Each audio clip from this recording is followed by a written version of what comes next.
जी नाज़रीन, थोड़ा सा मैं जज्बाती हो गया था क्योंकि मुझे बहुत दुख होता है, बहुत गुस्सा आता है, इसलिए कई दफ़ा मैं प्रोग्राम बड़े चीख चीख के कर रहा होता हूँ क्योंकि ये अंदर से आवाज़ निकल रही होती कि आखिर कब तक हमने बड़ी उम्मीदों के साथ इमरान खान साहब को वोट दिया था। मैंने वोट दिया था, मैंने कैंपेन किया था, पर आज मैं वो शख्स हूँ जो ये प्रोग्राम कर रहा हूँ और कह रहा हूँ कि इनके पास कोई इकोनॉमिक मॉडल नहीं, कोई इकोनॉमिक प्लान नहीं। डॉलर की पोजीशन जब मैं फाइनेंस मिनिस्टर साहब से पूछता हूँ कि जी डॉलर कहाँ आके रुकेगा, वो कहता है I don't know. Is this the answer? अगर मैं प्राइम मिनिस्टर साहब से पूछता हूँ कि जी डॉलर कहाँ आके रुकेगा, वो कहता है मुझे नहीं पता। मेरी एक मासूमाना सवाल है, जैसे कि हमारे मशहूर वसीम बदामी साहब कहते हैं ना, मासूमाना सवाल। तो एक मासूमाना सवाल मैं तो नहीं पूछ सकता, उम्मीद करता हूँ वसीम बदामी ही पूछ लें हुकूमत से कि इकोनॉमिक प्लान, इकोनॉमिक मॉडल होता है जो लिखा जाता है, ज़बानी नहीं होता। क्या वो मॉडल पार्लियामेंट में पेश किया जा सकता है? क्या वो आवाम तक पता लग सकता है, ताकि हमें पता लगे कि हम किस मॉडल के तहत 5 साल बाद ये कर्जे दे सकेंगे? क्योंकि वो मॉडल में बाकायदा लिखा जाएगा कि ये हमारे कर्जे हैं, ये हमारी पिछली हुकूमत के कर्जे हैं, इस प्लान के तहत हमारी इकोनॉमी इतने फीसद ऊपर जाएगी, इस प्लान के तहत जो है हम ये कर्जे अदा कर सकेंगे। क्योंकि मुझे कर्जे आने या लेने पे खुशी नहीं हो रही है, मुझे उस वक्त खुशी होगी जब हम कर्जे अदा करेंगे। तो क्या हमारी हुकूमत के पास ऐसा कोई प्लान है? तो मैं चाहूंगा कि हुकूमत तमाम लोगों को बता दे, तमाम लोग जब वो पढ़ लेंगे, देख लेंगे, मुझ जैसे लोग भी मुतमईन होकर बैठ जाएंगे कि चले हम सब्र कर लेते हैं 5 साल बाद इस इकोनॉमिक प्लान के तहत हमें नजर आ रहा है। तो नजर आता है, कहते ना जो दिखता है वो बिकता है। तो इसके ऊपर जवेरिया से उसकी राय लेते हैं। मैं तो ये कहने के लिए बेताब हूँ कि जब कोई इलेक्ट होकर आता है तो वो वादे भी करता है, और जो वादे वो करता है, वैसे सेलेक्ट वाले भी वादे करते हैं, इलेक्ट वाले भी करते हैं, लेकिन जो इलेक्ट होकर आता है वो अपना वादा वफा करता है। ये जो आपने बात की इस वक्त इकोनॉमिक प्लान की, इकोनॉमिक मॉडल की, ये तो हर शहरी का हक है जानना। ये एक सिटीज़न का हक है जानना कि उसको पता चले। जैसे घर में यही होता है कि एक 6 लोगों की अगर फैमिली है, 6 अफराद पर मुश्तमिल फैमिली है, तो उसमें बाप माँ क्या किरदार अदा कर रहे हैं। अगर दोनों ही कमा रहे होते हैं तो वो शेयर करते हैं अपनी औलाद के साथ कि हमारी जो इनकम है उसका ये न्यूमरल है, ये इतनी मतलब हम कमाई कर रहे हैं। माँ बताती है, बाप बताता है कि इसमें से इस तरह हम घर चला रहे हैं। वही वाली बात आपकी जो आप कहते हैं कि आपको पता होता है कि आपके बटवे में कितने पैसे हैं, तो आप उसी तरीके से चलते हो। अगर मेरे बटवे में पैसे नहीं होंगे तो मैं डेफिनेटली, वो जो आप बात कर रही हैं वो तो बजट है, पर एक बाप अपने जो कनेक्ट इकोनॉमिक कर रही हूँ प्लान मैं जो कर रहा जी। होता है ना, वो ये कर रहा होता है कि मेरी बेटी आज 9 साल की है, 10 साल बाद 19 साल की होगी। बिल्कुल, वो इकोनॉमिक प्लान्स होता है। तो मैं उसका जहेज कैसे बनाऊंगा, मैं किस तरह से इंप्रूवमेंट करूंगा, क्योंकि बजट में चलाना वो तो हर साल बजट आता वो है। आपके लेकिन बटवे पे डिपेंड तो कर रहा है ना। मैं सेविंग्स, बिल्कुल इसी आप को बिल्कुल कनेक्ट कर रही हूँ जी। कि जब आपको पता चलेगा तभी आप अपने घर वालों के साथ फिर ये शेयर करते हैं कि चलो हम एक काम करते हैं, हम इतनी अमाउंट कहीं से उधार ले लेते हैं, उस उधार की अमाउंट को हम इस काम में इन्वेस्ट करेंगे। अगर 10 रुपए भी हमने किसी से, 100 रुपए भी अगर किसी से हमने उधार लिए, तो इसको जब हम इन्वेस्ट करेंगे ना, तो उस 100 का हमने 1000 बनाना है, ताकि हम जब वापस करें तो 100 जो है वो हम वापस कर सकें, और उसके ऊपर अगर इंटरेस्ट वो हमसे चार्ज करें तो हम वो भी दे सकें। सही। तो यही इकोनॉमिक प्लान की जो आप बात कर रहे हैं, ये हर शहरी का जानना हक है। सबको, सबका हक है। ये इस वक्त मेरा राइट है, आपका राइट है। इस वक्त जो जो प्रोग्राम देख रहा है पाकिस्तान में, पाकिस्तान के हर शहरी का ये राइट है कि उसको पता चले कि उसकी लाई हुई हुकूमत, यानी उसके वोट पर लाई हुई हुकूमत जो है उसके लिए क्या कर रही है। वो सारे टर्म्स शेयर करें, वो कंडीशंस शेयर करें, वो सारा, चलें आप मैकेनिक्स ना शेयर करें, बट आप सारी हमें इंफॉर्मेशन डेफिनेटली शेयर करें कि ये हम करने के लिए जा रहे हैं, और आप उस पर फीडबैक लें। आप भी तो पिछली हुकूमतों की तरह वही कर रहे हैं कि आपने खुद डिसाइड कर लिया, क्योंकि इन्हीं दिनों में हमने पिछले साल वोट दिया था, उस वक्त वी वर वेरी मोटिवेटेड कि कुछ ऐसा नया पाकिस्तान की जब बात हो रही है तो सारी चीजें कुछ ना कुछ नया ही होकर अच्छा, आएगा। इतने अरसे में हमें यही कहा गया जी पिछली हुकूमतें, और हमने वो डाइजेस्ट भी कर लिया कि हो सकता है जी पिछली हुकूमतों की वजह से प्रॉब्लम्स आए होंगे, पर क्या हम इसी को लेके 5 साल चलेंगे? देखिए और 5 साल भी नहीं चलते, सॉरी आपकी बात को मैं कट टू द शॉर्ट के 5 साल भी किसी को आप काम नहीं करने देते। हमारे मुल्क में, पाकिस्तान में मैं ये देखती हूँ कि आप पाकिस्तान के लिए, वही आपकी वाली बात, आप पाकिस्तान के लिए नहीं सोच रहा कोई। Everybody is thinking about their interest, there party. अगर आप 5 साल के इकोनॉमिक प्लान और मॉडल की बात कर रहे हैं और आप मुझे रेफरेंस दे रहे हैं इंटरनेशनल अमेरिका की ले लें, चाइना की ले लें, टर्की की वो ले लें, 20-15 इयर्स 10 इयर्स का, जी। जब आप कोई स्कॉलरशिप के लिए बाहर जाता है या पढ़ाई के लिए, उसमें भी वो मेंशन करता है कि उसके अगले 5 साल के क्या प्लान है। तो पाकिस्तानी बच्चे, पता है आपको क्या सोचते हैं? पाकिस्तानी बच्चे सोचते हैं ये क्या बात कर रहा है, अगले 5 सालों का सवाल क्यों मुझसे कर रहा है। टर्की के सेंट्रल बैंक के जो हेड है उसको निकाल दिया गया, द वर्ड मैं कहूंगा निकाल दिया गया, इसलिए कि उनके पास सैटिस्फैक्टरी जवाब नहीं था इंटरेस्ट रेट्स बढ़ाने की वजह।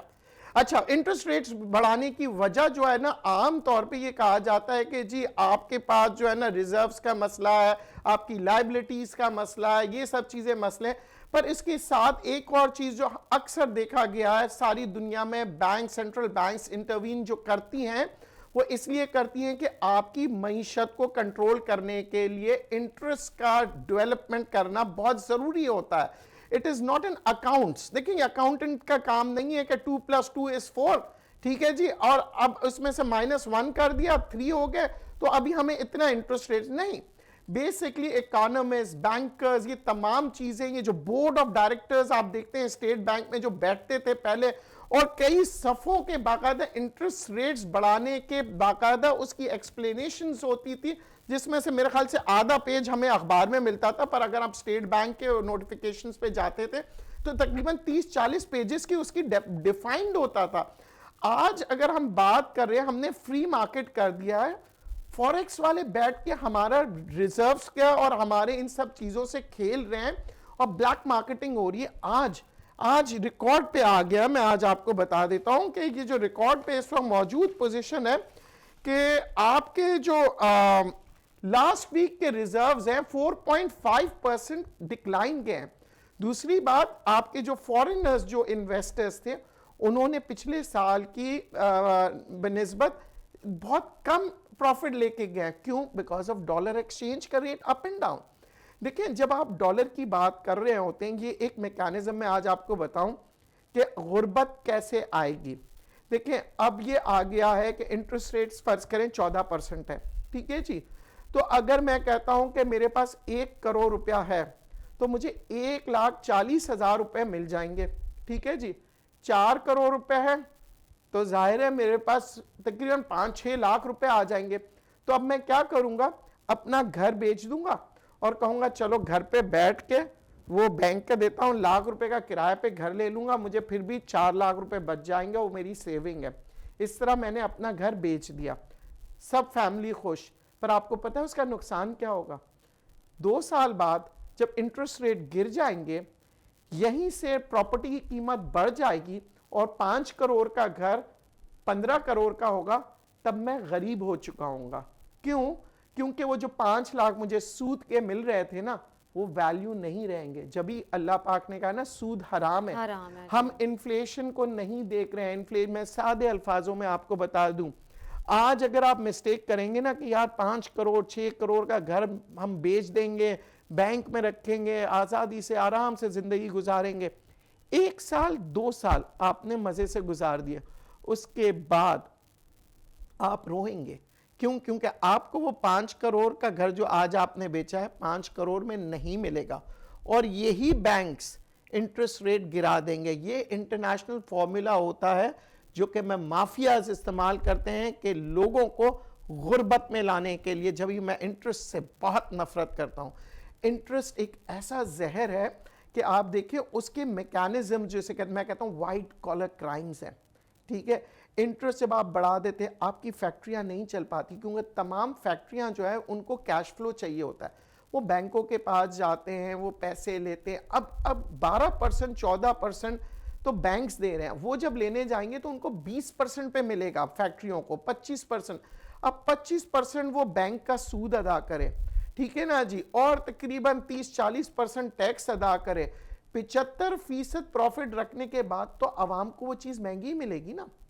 तो आपको जब महंगे ये मैकेनिज्म्स जो है ना, देखिए ये मैकेनिज्म मुझे से आम आदमी को समझ आता है कि आप इंटरेस्ट रेट बढ़ाते जाओ, आप महंगाई बढ़ते जाएगी। अच्छा, इसकी तस्दीक जो है ना, चले मैं तो इतना पढ़ा लिखा नहीं हूं, स्टेट बैंक के जो हेड हैं बाकिर साहब, उन्होंने खुद ने कुछ दिनों पहले कहा कि जी हम इंटरेस्ट रेट इसलिए बढ़ा रहे हैं क्योंकि महंगाई बढ़ रही है। यानी महंगाई की तस्दीक किसी ऑपोजिशन ने नहीं की, आप देखें खुद स्टेट बैंक के कर।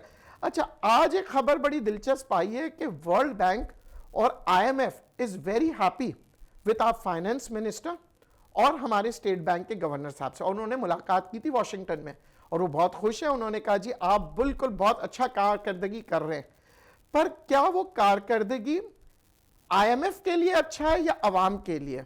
जिस तरीके से, मैं आपकी इसी बात को कंटिन्यू करूंगी, जिस तरीके से आपने सबसे बड़ा मुनाफा जनरेट करने वाली जो हमारी के इलेक्ट्रिक थी, KESC जो थी बेसिकली, आप उसको आपने एक UAE बेस्ड कंपनी को जो है वो आप फरोख्त कर चुके हैं। आपसे मुराद गुज़िश्ता हुकूमत ने जिसने भी डिसीजन लिया उसमें अब जितना भी प्रॉफिट जो जनरेट होता है, जितना रेवेन्यू जनरेट होता है, वो UAE चला जाता है।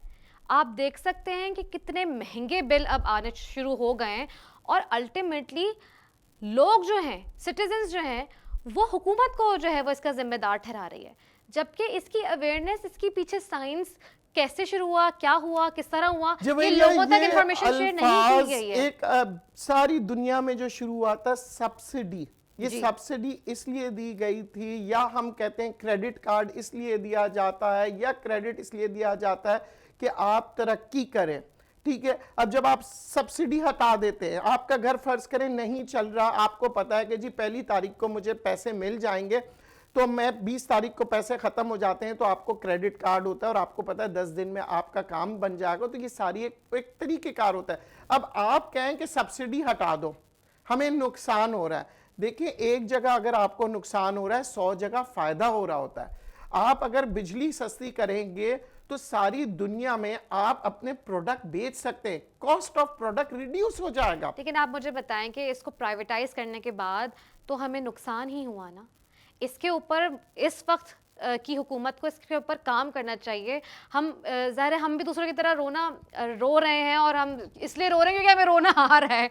लेकिन मैं एक्सपेक्ट कर रही हूँ, हम सब ये एक्सपेक्ट कर रहे हैं कि इस वक्त जो हुकूमत है अब वो इसके ऊपर काम करे कि जितनी भी प्राइवेटाइज ऑर्गेनाइजेशन हैं, इंस्टीट्यूट्स हैं, उसको देखा जाए कि उसका प्रॉफिट कौन लेकर जा रहा है, उसका रेवेन्यू कहाँ जाकर जो है वो सेव हो रहा है। अगर हमें फ़ायदा नहीं हो रहा, हमारे मुल्क को नहीं हो रहा, तो बंद कर दें फिर। बहुत अच्छी बात की नाजरीन। बात यह है कि इंडस्ट्रीज़ हैं, जैसे कि अगर हमें बाहर से सस्ती गाड़ी मिल रही है तो हमें गाड़ियों की कंपनी बनाने की ज़रूरत क्या है। हम वही बात रोना रोते हैं, ब्लैकमेलिंग होती है इंडस्ट्रीज़ की, जी हम 10,000 लोगों को एम्प्लॉयमेंट ख़त्म हो जाएगा अगर गाड़ी की इंडस्ट्री ख़त्म हो जाती है, या 20,000। पर ये 10, 20 या 30,000 लोगों की बात ये नहीं है, ये 200 मिलियन पॉपुलेशन की बात है। अगर गाड़ी इंपोर्ट से, सस्ते इंपोर्ट से आवाम को एक ट्रांसपोर्टेशन का जरिया मिलता है तो उससे फ़ायदा अवाम को होगा, और वही अवाम जो है वो इस ऑटोमोबाइल इंडस्ट्री से ज़्यादा पैसे कमा सकेगी। इंपोर्ट करके, मुख्तलिफ काम करके हमें पॉलिसीज़ को और सोच को बदलना पड़ेगा। कब तक हम 20-25 सीमेंट फैक्ट्रियों के मालिकान से ब्लैकमेल हो के, सीमेंट की एक अपनी रेट होती है, यहाँ स्टील की अपनी रेट होती है, आपका अपना स्टील मिल को आप बंद कर देते हो या बेच देते हो, क्यों आपसे नहीं चलाया जा सकता है? जब आप हुकूमत चला सकते हैं तो एक छोटा स्टील मिल नहीं चला सकते? बड़ी शर्म की बात आती है, क्योंकि स्टील मिल अगर आप चला लेंगे तो यहाँ पे लोगों को एम्प्लॉयमेंट आएगा। आपकी मुल्क डेवलप कंट्री बन रही है, डेवलपिंग की तरफ जा रहे हो, स्टील की ज़रूरत है आपको, सीमेंट की ज़रूरत है आपको।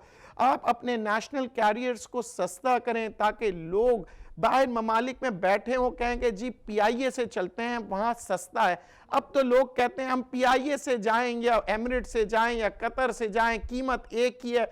तो ये क्यों हो रहा है? आप अपने कम से कम अपने पाकिस्तानी इसको ये फायदा दे कि जी अगर पाकिस्तानी आएगा तो पीआईए पे उसे सस्ता मिलेगा, फॉरेनर आएगा तो उसे हम थोड़ा सा रेट्स जैकअप करके देंगे। बट हमारे यहाँ कोई ऐसा सिस्टम नहीं है। हमारे यहाँ सिर्फ और सिर्फ, क्योंकि प्रोग्राम खत्म होने को आ रहा है, तो मैं सिर्फ एक बात कहूंगा कि हुकूमत को ये सोचना चाहिए कि अवाम के लिए क्या बेहतर है। क्योंकि अगर अवाम तरक्की करेगी ना तो आपकी इकोनॉमी तरक्की करेगी, और जब इकोनॉमी बेहतर होगा, अवाम अमीर होंगे, तो एक बात मैं आपको बताऊं, टैक्स खुद ब खुद आप जनरेट करेंगे। क्योंकि साबुन से लेके चाय की पत्ती तक अवाम टैक्स देती है, और जिस दिन ये अवाम गरीब हो गया ना साबुन इस्तेमाल करेगा न चाय पिएगा, तो कहाँ जाएगा? अवाम तो मरा ही मरा, हुकूमत भी मर जाएगी क्योंकि टैक्स नहीं मिलेगा। तो बहुत बहुत शुक्रिया जवेरिया आपका वक्त देने के लिए। आप इधर आई, आपने अपना नज़रिया पेश किया। नाजरीन, पाकिस्तान के लिए कुछ करना है तो हमें कल को नहीं आज को देख के अपने पैरों पे खड़े होकर काम करना होगा, इस सोच के साथ कि पाकिस्तानी बनना है, कोई पॉलिटिकल लीडर का रहनुमा नहीं। हमें सिर्फ और सिर्फ चलना है कामयाबी की राह पे, वो है पाकिस्तान की कामयाबी के लिए। पाकिस्तान जिंदाबाद।